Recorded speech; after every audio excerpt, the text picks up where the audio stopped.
Palagay ko, may nervyosin ako ng konti. Ito sasabihin, pag hinarap ko, pag ito yung mga kaharap ko, ito yung mga nakatapat sa akin na bilang kandidato ng Senado, mapapaisip po ako dahil masyadong mabibigat ito. Huwag tayong nakikinig ng mga puro dada ng dada. Pupunta sila sa Senado, hindi upang manggulo, hindi upang magtalunan doon sa kanilang kapwa senador o kung kani-kanino pa. Hindi natin kailangan umasa sa mga illegal gawain kagaya po ng pogo. Kaya po tayo binan na po natin yan at hindi po tayo papayag na babalik yan dahil nakita na natin na napakasama. Sobrang nakakagulat na balita. Grabe, President BBM, ginulat si Vice President VP Sara, umatras na sa 12 senador, siguradong panalo na sa impeachment. Ayon sa nakalap nating impormasyon, pinakilala na ni PBBM ang 12 senador. Itong binuo niya sa Senado na alyansa kung sakaling makakalusot ay siguradong matatanggal sa pwesto si Duterte. Grabe, President BBM, ginulat si Vice President VP Sara. Umatras na sa 12 senador, siguradong panalo na sa impeachment. Tara panoorin natin. Mga kababayan, maliwanag na maliwanag. Siguro naman sa mga narinig ninyong talumpati sa ating mga kandidato, siguro naman po narinig ninyo sa kanilang mga pinapangarap para sa ating bansa na maliwanag na ang tinutunguan po ng alyansa ay ang kaunlaran at ang kapayapaan. At aabutin po natin yan kapag tayo ay magkaisa.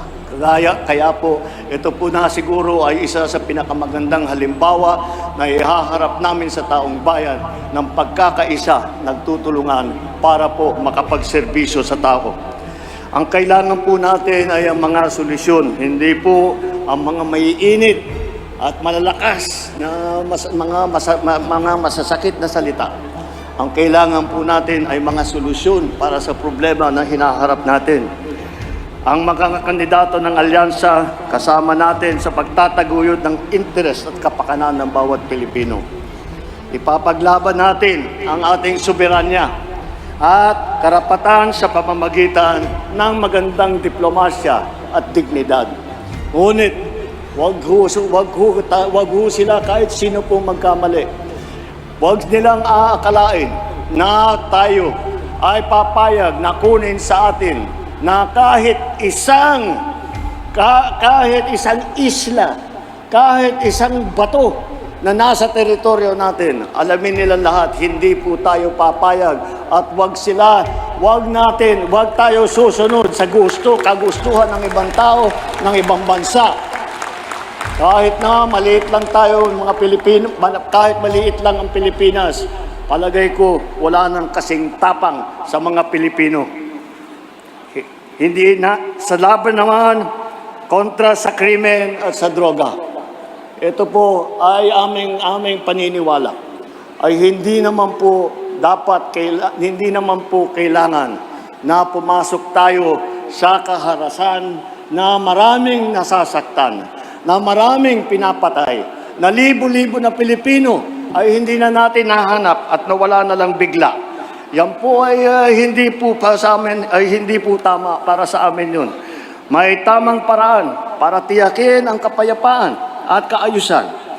Yun ay sa pamamagitan sa buo na suporta sa ating mga kapulisan, sa ating mga local government units. Dahil sila po ang talagang namamahala na matiyak na maganda ang takbo ng buhay, na ligtas ang ating mga kababayan at hindi sila kailangan mag-alala na sila'y masasaktan, sila'y mananakawan, sila ay papatayin. Sa ekonomiya naman at sa trabaho, hindi natin kailangan umasa sa mga illegal na mga gawain kagaya po ng pogo na ginawang pugad ng pagsasamantala sa ating mga kababaihan, naging pugad ng karahasan. Kaya po tayo binan na po natin yan at hindi po tayo papayag na babalik yan dahil nakita na natin na napakasama ang nangyari sa ating mga kababayan dahil po dyan sa pogo. Ang solusyon po ay hindi sa mga iligal na gawain.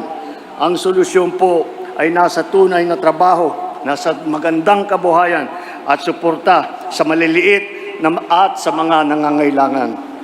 Magkaisa po tayo at mamili po tayo ng alam natin na tuloy-tuloy magtatrabaho, na itinayanan nila ang kanilang buong buhay upang magserbisyo sa Pilipino.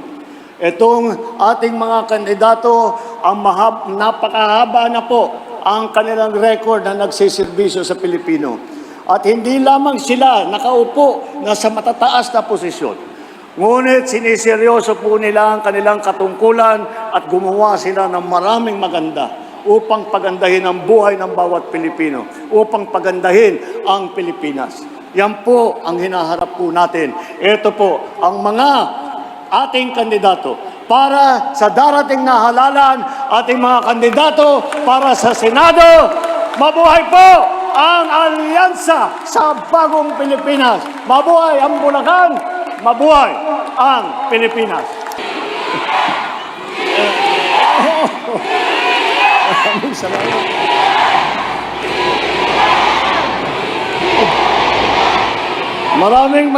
Maraming salamat. Talaga naman at sabi na nga namin, nakakasiguro tayo kapag tayo ay pupuntang Bulacan at San Jose del Monte, makakakita tayo ng ating lahat ng mga ating kaibigan. Kaya't nagpapasalamat kami, napakainit ng salubong na ibinigay ninyo sa aming lahat, mga tiga-alyansa na lumalapit po sa inyo at hinaharap po sa inyo ang ating mga magigiting na kandidato para sa darating na halalan para sa Senado. Alam niyo po, ako po ay nandito po, hindi malakas po ang loob ko na iharap sa inyo ang ating mga kandidato. Dahil napakadali pong ipagmalaki bawat isa po sa kanila. Narinig niyo naman po ang kanilang mga programa, yung kanilang record, yung kanilang nagawa na, at yung kanilang gagawin pa. At alam niyo po, may pagmamalaki din ng alyansa. Na ang alyansa, buo po lahat ng kandidato ng bawat pwesto nang mamimili kayo sa halalan na ito. Lahat po sila meron po tayong kandidato. Kaya po, ang dahilan po dyan, dahil yung ibang grupo, sinasabi niyo, paano nyo nabuo yung napakaraming tao na para sumama sa inyong alyansa. Yan po ang ibig sabihin ng alyansa. Dahil po kami ay may panindigan. Ang panindigan po namin ay magkaisa at magtulungan at magkapit-bisig upang tulungan ng taong bayan. Kaya po, kami po ay tinawag na alyansa. Dahil kung tignan niyo po ito. Meron pong lakas, CMD. Meron pong ang nasyonalista, may Nationalist People Coalition, may NUP. Kompleto po. Kompleto po ang lahat ng mga iba't ibang partido ay kasama po natin. Dahil po, isinantabi na muna namin ang aming mga partido para magkaisa, para gawin lahat upang tulungan at pagandahin ang buhay ng bawat Pilipino. Narinig niyo naman po ang kanilang mga talumpati at maliwanag na pagka tinignan po natin ang ating mga kandidato, pag inisa-isa niyo po, ay makikita naman ninyo, dekalidad po itong mga grupo na ito. Talaga, kung ako man, ay iniisip ko, kung ako ay tumatakbo bilang senador sa kabilang partido, ay palagay ko, may nervyosin ako ng konti. Ito sasabihin, pag ito yung mga kaharap ko, ito yung mga nakatapat sa akin na bilang kandidato ng Senado, mapapaisip po ako dahil masyadong mabibigat ito. Masyadong kilalang marunong, mahusay, matalino, masipag, at pinakamahalaga ay nagmamahal sa taong bayan, nagmamahal po sa Pilipinas. Kaya naman po, tignan po natin ang ating grupo kung ano pa ang kanilang mga pinanggalingan, ano ba ang kanilang pinagdaanan. Alam niyo po, 8 dito sa 12 na kandidato natin para sa Senado, 8 po sa kanila ay dumaan na sa Senado. Andiyan po, Senator Cayetano, si Senator Lacson, si Senator Lapid, Senator Marcos, Senator Pacquiao, Senator Revilla, Senator Tolentino, at si Senator Soto.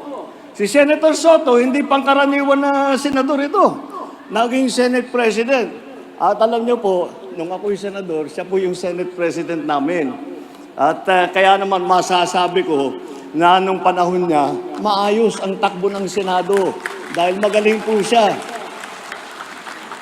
Magaling po siya humawak ng Senado, nakakahanap siya lagi ng kompromiso kahit na nagtatalo-talo po kami. Malamig po kasi masyado ulo nito, kagaya lagi niyang sinasabi, madali naman akong kausap eh. Hindi lang niya sinasabi yun, totoo po talaga. Kaya magaling na naging Senate President ang ating butihing Senator Tito Soto. Ang 7 naman, sa ating mga senador ay dumaan naman sa mababang kapulungan sa House of Representatives, naging congressman po. At sila po ay matagal nang nasa lehislatura. Andiyan po ang Congressman Abalos, Congressman Bimay, Congressman Cayetano, Congressman Marcos, Congressman Pacquiao, Congressman Tulfo at Congressman Villar. Tama naman dahil mahalaga po na kapag kayo ay kayo ay isang senador na nauunawaan ninyo kung ano ang patakbo sa mababang kapulungan upang maging maayos ang pagpasa ng ating mga batas, upang maging maayos ang proseso sa pagdidinig. Yun po ang mga mahalaga na tinatawag na karunungan na para sa nakadaam na po sa ating lehislatura ay kabisado na po nila yan. Hindi po, ang 4 naman po ay nagsilbi sa kabinete o cabinet level na kanilang mga cabinet level na kanilang posisyon. Ang una po dyan ay si Secretary Abalos. Si Benhur po ay naging Secretary ng DILG. Pag-upo ko po, ay aking iniisip. Sabi ko, sino kaya ang dapat natin ilagay bilang Department of Interior at saka local government? Ika ko sa sarili ko, tignan natin kung sino sa madami na marunong talaga at nakakaunawa sa mga issue na hinaharap ng ating mga local government. At naisip ko, meron daw, balita ko, may mayor ng Mandaluyong daw na magaling. Kaya't nandiyan po, ginawa po nating secretary ng DILG, si Secretary Benher Abalos. At si Senator Tulfo din, ay siya din po, ay sinabi, naisip ko, nung pag-upo ko, iniisip ko, sino ba talaga ang nakilala na walang ginawa, kung nagsisilbi sa publiko, walang ginawa, kundi tumulong sa mga nangangailangan. Walang ginawa kundi magtrabaho para yung ating mga kababayan na nasa lanta sa mga krisis, yung ating mga kababayan na naghihirap, na namumulubi, sino ba ang magaling tumulong dyan? At kaya po pinili po natin si Secretary Erwin Tulfo na ilinagay po sa DSWD. Andyan din po si Senator Tolentino na dumaan ng MMDA. Alam niyo naman siguro yung MMDA. Yung MMDA, Metro Manila Development Authority. Mahirap po na trabaho yan. Dahil po, pagkakaisa mo, lahat po ng mga iba't ibang lungsod, lahat ng iba't ibang bayan ng Metro Manila, na ipagkakasundo mo lahat yan. At para magawa ng maayos ang patakbo ng traffic, maayos ang daloy ng traffic, maayos ang law enforcement, maayos lahat ng mga plano para pagandahin ulit ang patakbo ng MMDA. Yan po ang ang naging trabaho po ni Senator Tolentino. Pero lumampas po siya sa Metro Manila dahil di ko po makakalimutan noong tinamaan ang Region 8, Region 7, Region 6 ng Yolanda. Kami po, ako nasa Tacloban po, nag-aantay kami, nagmamakaawa kami sa national government na magpadala ng tulong dahil sa dami ng pangangailangan. At alam niyo po, nagulat na lang po kami. Biglang isang araw, may nagsabi sa amin, nandyan si Chairman Tolentino, dala-dala yung mga heavy equipment ng MMDA. Sila po ang nauna na nakarating. Ganyan po ang serbisyo na binigay po ni Senator Tolentino. Ang isa pa po na humawak ng pagtulong sa pagdaan po ng Yolanda ay si Senator Ping Lacson. Dahil siya ang dinagay na namuno ng Yolanda Rehabilitation Commission. Yung po naman ay nakalampas na yung bagyo, paano patatayuin ang mga bahay, saan natin ilalagay, anong mga natutunan natin na huwag natin maulit para hindi tayo mabaha ulit. Lahat po, plinano po ng rehabilitation, Yolanda Rehabilitation Commission, plinano po ni Senator Ping Lacson. Pero Senator Ping Lacson, hindi lamang yan ang naging katungkulan niyan. Si Senator Lacson, naging hepe ng Philippine National Police. At kung maalala ninyo, ang una niyang sinasabi, ang una niya pong ginawa, pinagsusukat niya yung mga tiyan ng mga pulis. Tinitignan niya kung masyadong mataba, ibig sabihin hindi nagtatrabaho, pinag-jogging niya. Ngayon, wala ka na makita ng malalaking tiyan dahil inayos na po ni Senator Lacson. At nung panahon ni Senator Lacson, yung acceptance, yung approval rating ng PNP, ng mga pulis natin, ay napakataas. Hindi na po naulit yung ganung klaseng rating nung nangyari nung panahon ni Chief PNP, General Lacson. Alam na po nila, makita mo, pagkatitignan nyo po, maliwanag na maliwanag. Alam na po nila ang trabaho sa gobyerno. Alam na yan.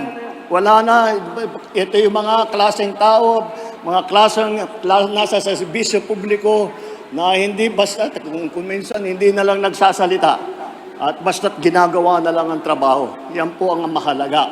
Huwag tayong nakikinig ng mga puro dada ng dada. Dapat ang hinahalal natin ay puro gawa. Pupunta sila sa Senado, hindi upang manggulo, hindi upang magtalunan doon sa kanilang kapwa senador o kung kani-kanino pa. Sila ay nandyan sa Senado upang magkaisa at ipagbuo ang magagandang batas na kinakailangan ng taong bayan. Yan po ang estilo ng ating mga kandidato. At tignan naman po natin local government dahil mahalaga po na kahit nang nasa Senado, kailangan po maintindihan ang lagay ng ating mga local government units. Kaya naman po, mabuti naman, meron po tayong tatlo rito na naging gobernador ng malaking probinsya. Ang nauna po, ang aking kapatid, naging Governor Marcos po ng Ilocos Norte. Si paring Lito Lapid naman, naging governor naman ng Pampanga. Na ngayon, kung makita po ninyo, ang ganda-ganda na po ng Pampanga at talagang bumubulusok ang mga negosyo doon at gumaganda ang trabaho para sa mga tao. Nasimulaan po yan ng butihing Governor Lito Lapid. At siyempre, yung ngayon, ang pangalawang pinakamalaking probinsya ay hinawakan naman po ng Governor Bong Revilla ng Cavite.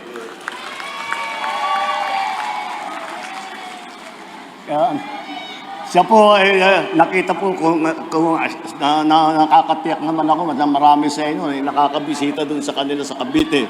Nakita naman ninyo kung ano yung progreso, anong pag-uunlad ng Cavite. Yan po ay naging trabaho niya mula nung siya ay naging vice-gobernador naging gobernador, naging senador, patuloy po ang kanyang trabaho. Kaya makita nyo naman, napakaganda ang mga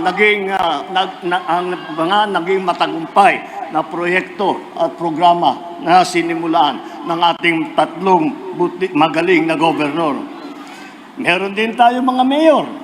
Tatlong lungsod na malalaki. Unang-una, si Mayor Benhur Abalos ng Mandaluyong. Yan po nung panahon po ni Mayor Abalos, nung panahon ni Mayor Benhur, na mayor siya ng Mandaluyong. Marami pong natanggap, pagkikilala, binigyan po siya ng mga aming premyo dahil sa magandang patakbo niya sa city, sa Mandaluyong City.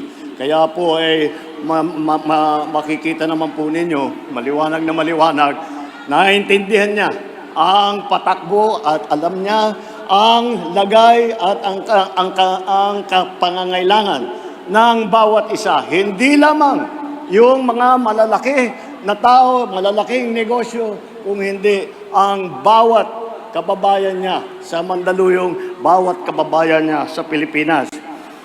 At naging mayor din po si Senator Tolentino, ang mayor ng Tagaytay. At alam niyo po, si Senator Tolentino po, walang ginawa po yan, kundi nag-aaral. At tinitignan po niya lahat kung ano yung pinakamagandang pwedeng gawin. Kaya kaya po lahat ng tao, kapag yung sinasabi, may plano ako para sa Tagaytay, inalapitan niya, lahat po ay nakikinig sa kanya. Dahil meron talagang sinabi ang ating magaling na Senator Tolentino. At ang pangatlong mayor ay ang mayor ng pinakamayaman na lungsod sa buong Pilipinas, Mayor Abby Binay ng Makati City. Sikat na sikat ang Makati City.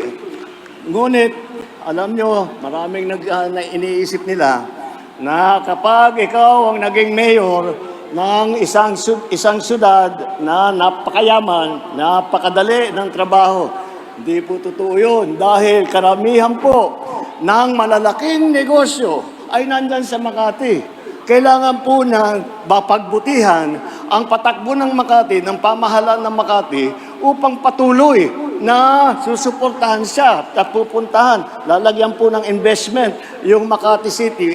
Tuloy-tuloy nga naman ang nangyari. Ganun na nga ang nangyari sa Makati City. Tuloy-tuloy ang pagpasok ng mga malalaking negosyo. Tuloy-tuloy ang pagparami ng trabaho. Tuloy-tuloy ang kanilang mga benepisyong natatanggap sa Makati City. Yan po ay ginawa, yan po ay trabaho ng ating Mayor Abby Binay. Alam mo pa, baka naman po isipin ninyo na lahat po ng ating kandidato ay galing Maynila, galing lamang sa Luzon. Ay hindi po totoo yun. Tignan po natin. Unang-una, ang ating kinikilalang kampyon ng buong mundo, hindi lamang Pilipinas. Si Manny Pacquiao, na tiga Bukidnon, Sarangani, Jensen. Alam po, nandyan po siya. At nakikita na sumisikat ngayon yung kanilang lugar. Dahil nakikilala, nandyan, tiga doon pala yung Manny Pacquiao. Tiga doon pala. Kaya tignan natin. Ngayon, nakikilala na. Ang mga pinupuntahan na po, dinadayo na po. Ang Jensen, ang Sarangani, dahil po, pinasikat po ng ating Senator Manny Pacquiao. Andyan din po si Senator Erwin Tulfo. Siya po ay laking Davao at saka Sulu. At siya ay nandun dahil doon po na destino ang kanyang ama na sinusundan niya at yung aman po niya ay naging bayani po ng ating bansa. At huwag po natin makakalimutan na meron po noon na Senator Vicente Soto, yung unang Senator Soto po. Ang unang Senator Soto po ay sa Cebu naman ang pinanggalingan. Kaya po, yung mga ninuno po ni Senator Tito Soto ay siguro siyang lalo na nung kabataan niya, madalas siyang nandun, kaya siguro naman, alam naman niya uli kung ano ang kalagayan ng ating mga kaibigan sa Visayas. At alam niyo po naman, kami po ni Amy, na aking kapatid, si Senator Amy, ang nanay po namin ay si Imelda. Si Imelda, 100% waray naman po yan. Kaya kalahati po sa amin waray-waray man ini. Kaya makikita po ninyo. Kaya po, nasa puso po namin ang aming taga-probinsya, ang aming kaprobinsya, nasa puso na po namin. Ang aming mga kaibigan, sa aming mga kamag-anak doon nang nanggaling sa Leyte at sa Samar. Lahat po ng mga waray-waray. At baka hindi nyo po nalalaman na ang mga ninuno po ni Camille Villar ay mga Ilonggo naman.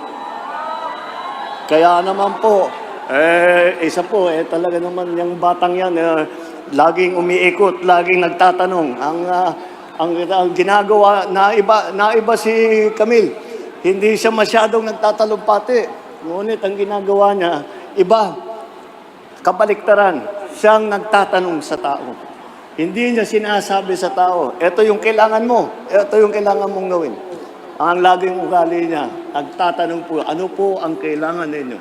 Ano sa palagay nyo ang kailangan gawin? Yan po ang mga kailangan natin sa Senado, ang nakikinig sa tao, hindi linelekturan ang tao. At dagdagan po natin ng mga kwalifikasyon itong grupo natin. 4 po.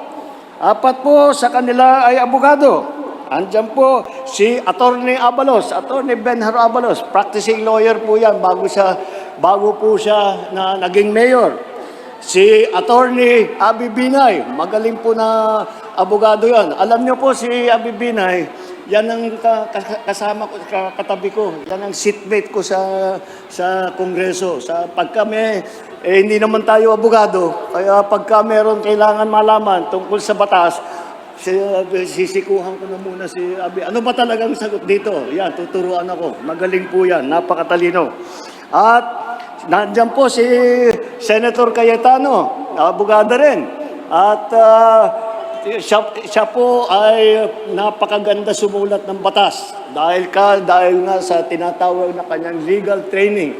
At kung makikita po ninyo ang mga batas na kanyang na naging author siya, makikita po ninyo kung gaano kaganda siya sumulat at kung gaano katama ang kanyang mga sinusulat na batas. At kagaya na po ng sabi ko, si Attorney Tolentino, attorney po yan. At kagaya nga ng pagka-attorney niya, talagang kagaya na nasabi ko, lagi nag-aaral po. At kaya naman, kahit na anong itanong mo sa kanya, tungkol sa batas, kahit anong tanong mo sa kanya tungkol sa politika, kahit ano ang itanong mo sa kanya tungkol sa mga research na medyo mahirap na kung minsan tayo, tinatamad na tayo magbasa ng ora-orada, hindi po napapagod yan. Si Attorney Tolentino, isa pa pong abogado sa ating grupo. Ngayon, ikaw bilang Pilipino, ano ang masasabi mo at reaksyon sa balitang ito? Mag-iwan ka ng komento sa ibaba at atin pong babasahin isa-isa.